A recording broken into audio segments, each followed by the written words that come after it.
Welcome to What's in My Bag. This is an ongoing series where I'm going to highlight and showcase the things I carry in my bag. We're going to spend a little time on them.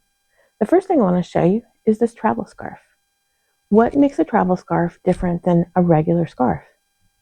This side zipper right here.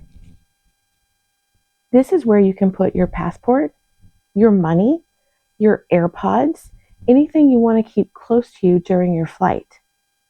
Another great thing about a travel scarf is it makes your outfits more versatile. You can get them in different colors and change up your entire look by just changing your scarf. Something else I love about a travel scarf is it's a crumb catcher. When you're traveling on a plane, a train, and sometimes even a car, you hit a bump or some turbulence, and if you're having dinner, you could spill things on your outfit. This way, it lands on your scarf.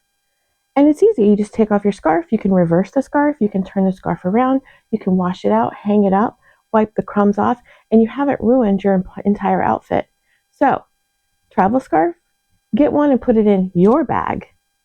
We appreciate you sticking with us to the end of this video. We share travel tips, packing videos, and tools for navigating the points and miles ecosystem. If this interests you, don't forget to subscribe to our channel so you don't miss out. Have a great day, and we will see you next time.